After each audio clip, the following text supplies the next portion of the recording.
Police recommend you have your key in hand before you leave the building so that you can get in your car quickly and lock the doors. The 6 criminals stopped at this Walmart to get the goods that they would then drive away and sell to pawn shops like this one, ready to make a quick buck. We're on the scene at University Avenue where a man was just struck by a vehicle. Alachua County Fire Department is on scene to take care of the man.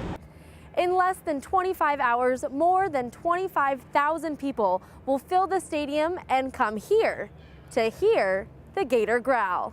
Cameras on the other side of Fritzke Bridge watched intently as the man positions himself right here on this ledge, putting not only himself in harm's way, but oncoming drivers. But as cute and cuddly as these creatures are, it's amazing how in danger they are. Yesterday, the average ticket to hear President Obama speak at a fundraiser was $200. Obama singing, priceless. So in love. Romney has this to smile about, a Pew Research Center poll just released.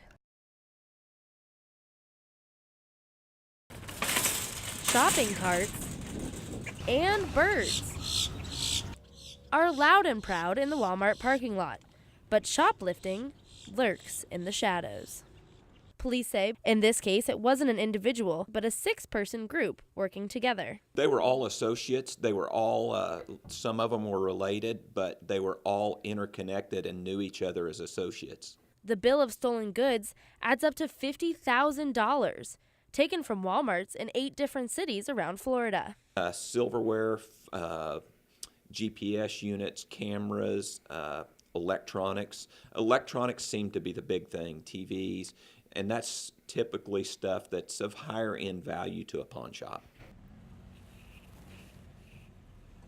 The 6 criminals stopped at this Walmart to get the goods that they would then drive away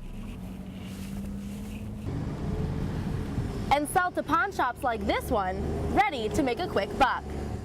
Investigators say Tyrone Turner led the group, which got its hands on almost 400 items.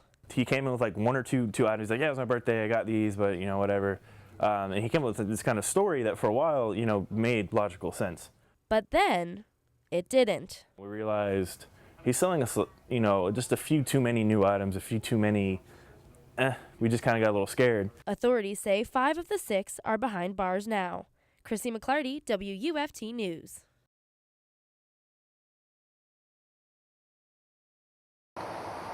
Last night, as cars drove over the Fritzke Bridge, calls were pouring into the sheriff's office about a young man. Approximately 29 years old, sitting here on the edge of the railing with his feet dangling over the side. Over the side with a 25-foot drop to the interstate. 70-mile-an-hour traffic.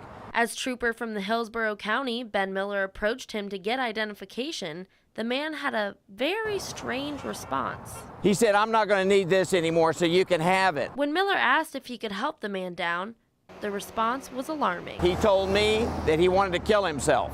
Cameras on the other side of Fritzke Bridge watched intently as the man positions himself right here on this ledge, putting not only himself in harm's way, but oncoming drivers. It would have been instantaneous death not only for himself, but for the motoring public as well. As Trooper Miller tried to keep the man talking, nothing seemed to work. He scooted or just shifted himself over about 3 inches, so he was dead center with the center lane. So I knew then it was getting close. The trooper knew he had to take action. As luck would have it, a bird or something called out to the north here, and just for an instant he looked, and that's when I grabbed him. The man cried in disappointment, "Why did you save me?" Pure instinct. An impulsive action that he will never regret. When I left the hospital, the man stuck out his hand and shook my hand, and he said, "Thank you, trooper, for saving my life." I will never, ever forget those words. Words he will never forget and never hear from the other person's life he saved, the innocent driver below. Chrissy McLarty, 10 News.